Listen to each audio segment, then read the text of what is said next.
Over on the right side of the camera, we have dual memory card slot, which is kind of cool. Put in 2 of the SD cards. There's different size cards that you can get.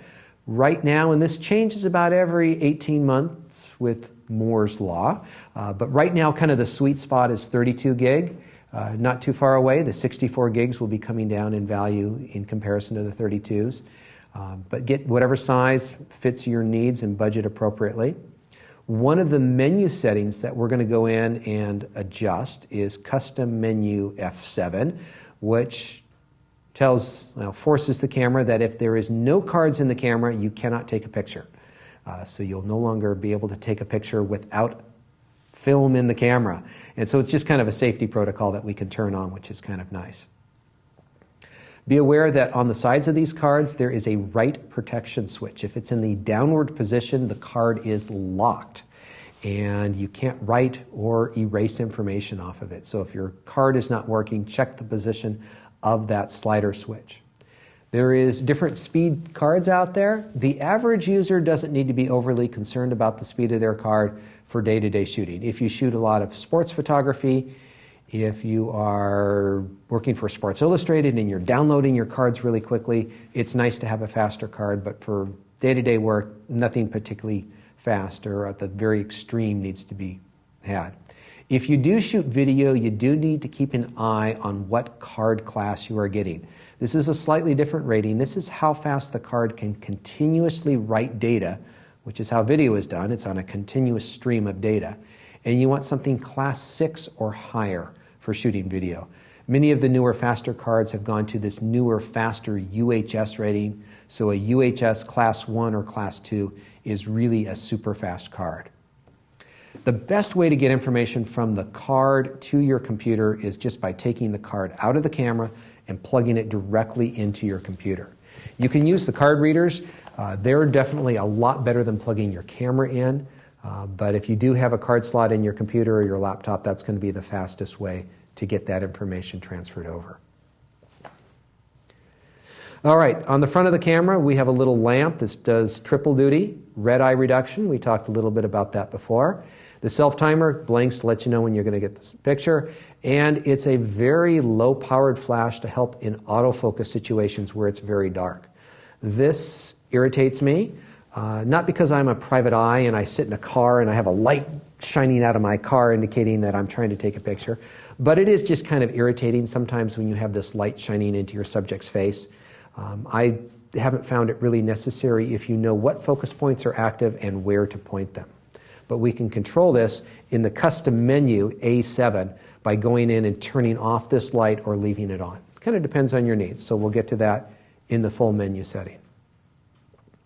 A meter coupling lever allows this camera to work with older, say 1970s type lenses with the camera. So there's some pretty cool lenses that you can pick up on eBay and at garage sales with it. That infrared receiver is on the back and on the front. So if you want to get in the picture yourself, you use that same MLL3 to be in the picture. We have our little index mount. We saw that before. Lens release for taking the lens on and off. Inside, you can see the mirror. This is the reflex portion of the single lens reflex. Now, this camera has an AF drive shaft. This is how the original Nikon autofocus cameras worked. Is they had a drive shaft like a car, and it drove the lens.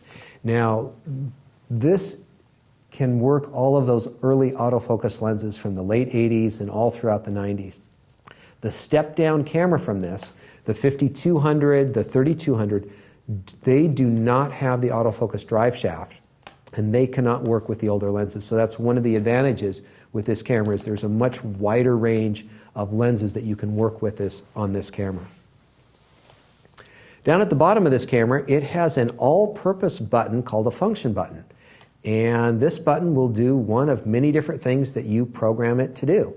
And so if you go into the info screen or if you go into custom menu F2, you can program what this button does. And we'll get into that when we pass that by in the menu setting after the break. Up above, we have a preview button. It's also a function button that you can program to do many different things, but by default, many people have it as the depth of field preview. And so what this does is when you are looking through the lens, you are looking through the lens wide open at the shallowest depth of field possible. When you press in on this button, it's going to stop the aperture down so you can see how much depth of field. I'll do that again for you.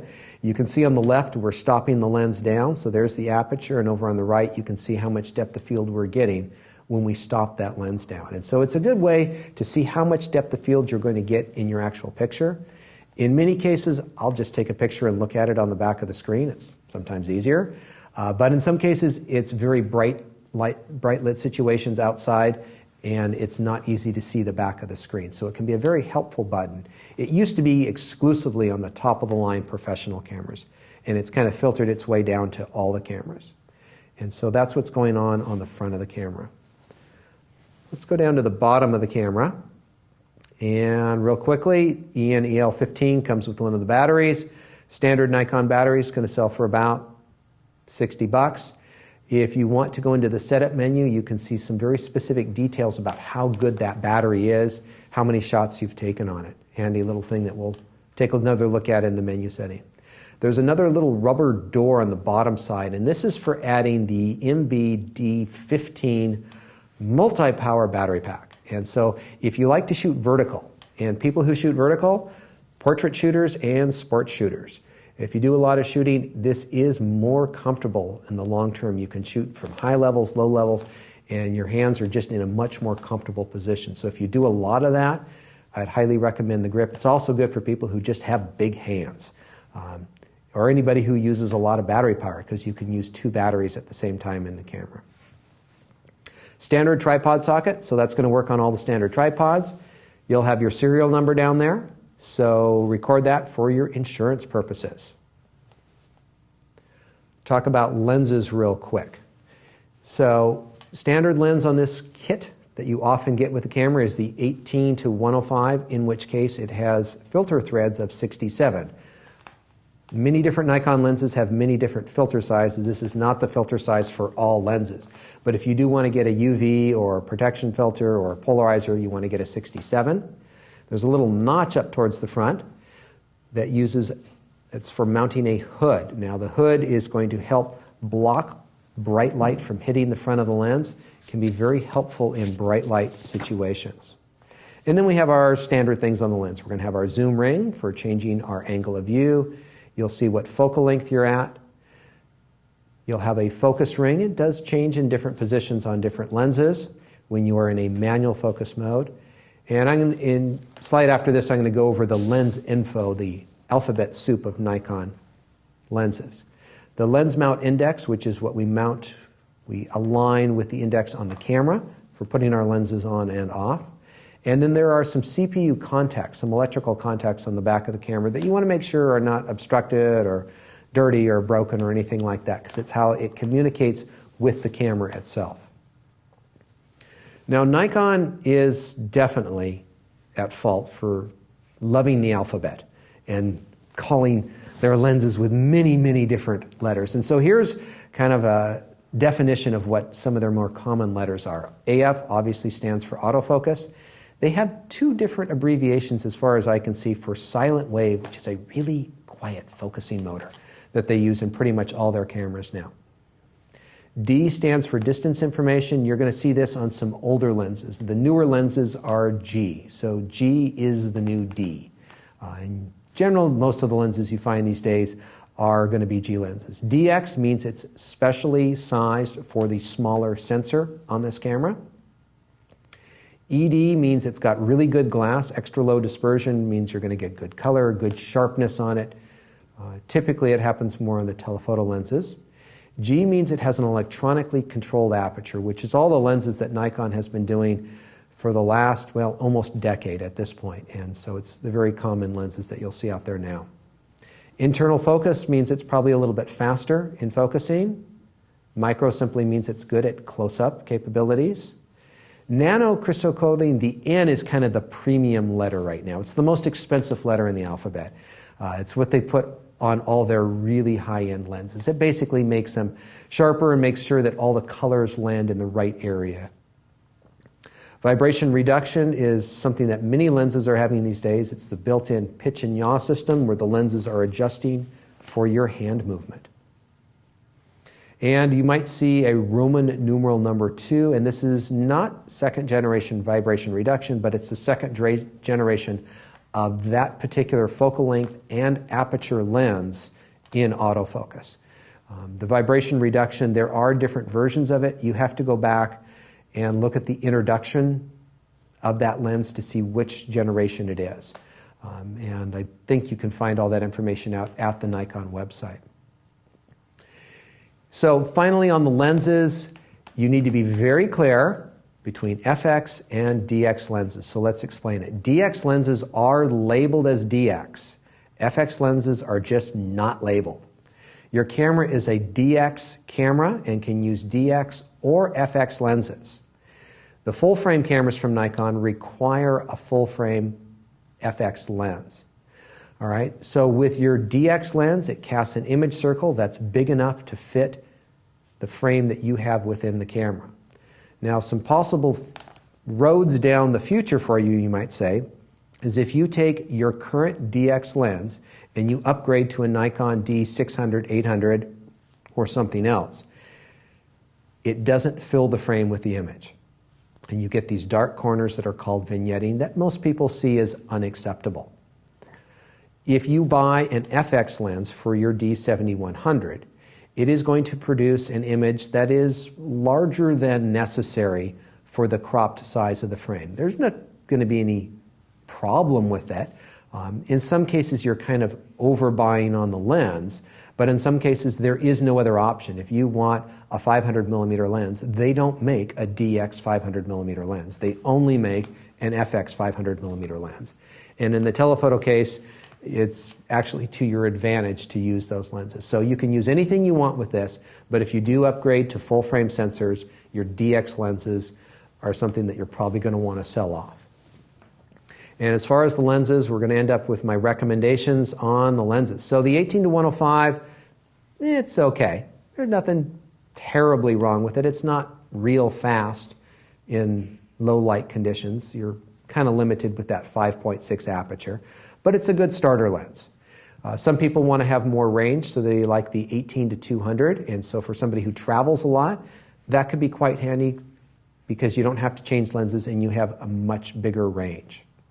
If you do want to get into some telephoto work, which if you have just the standard kit lens is probably the first thing that you're going to want, is more telephoto capability. The main go-to lens, I think, for most people on this camera is the Nikon 70-300. It's a good range, it's not too much money. The 70-300 is going to sell for a little over $500. If you're going to Africa on safari or you shoot a lot of sports that are pretty far off, the new Nikon 80-400 at a whopping $2,700 is a very nice lens. About the biggest lens that most people would feel comfortable putting in a normal camera bag. But for a lot of people, the 70-300 is the go-to lens. For wide-angle work, the 10-24 would be the main option. That would get you something that would be notably wider than the standard lens. And now that's more of an intermediate or advanced level lens for users, and so it's not generally the first lens out of the gate. If you do get the normal kit lens, one of the things that it's just not real good at is low light. It doesn't let in a lot of light. And if you do want to let in a lot of light, let's say you do a lot of pictures in your home, or you want to shoot portrait photography with shallow depth of field, the 35 1.8 lens is a bargain. It's less than $200. It's fast. It's just a normal angle of view, so it's kind of a general purpose lens. Now these are all what are known as prime lenses. They're not zooming. They're one angle of view and that's it. If you want to do portrait photography, there are three really good choices. 50 millimeter 1.8 and 1.4, as well as the 85. For most people, the 50-1.8 is going to be the best value. It sells for a little over $200. The 1.4 is about the same quality, maybe a little bit better, a little bit faster. It's going to be $400, and if you like to work outside and you have a little bit more space between you and your subject, the 85 is a nice lens, and that's going to be about $500. For anyone interested in micro or macro photography, probably the first lens to take a look at is the 85 f3.5. good little macro lens will get you down 1:1. And we were talking much earlier about non-Nikon lenses, so let me give you 3 options of lenses that Nikon doesn't make or they're much more money. First off is if you want something really good wide angle, this is my favorite wide angle lens for this camera, the Tokina 11-16. It's about the same amount of money as the Nikon, but it is a full stop faster, and so it's much better under low light conditions. Tamron has a 17-50 2.8. Nikon has a similar lens, but the Tamron is vibration controlled. It's a 2.8 aperture, and it sells for quite a bit less than the Nikon and is still very good quality. And brand new on the scene, this is the fastest zoom lens out there. It's the Sigma 18-35, which is not a huge range, but it would be good for travel or street photography or general purpose. But it's a zoom lens with an aperture of 1.8, which is unheard of. Nobody is doing this. So this would be kind of a cool lens. It's not super cheap. It's around $1,000. And it's not super small, but it is another good option. So all of these non-Nikon lenses are some nice options of things that either Nikon doesn't make or they're quite different in price.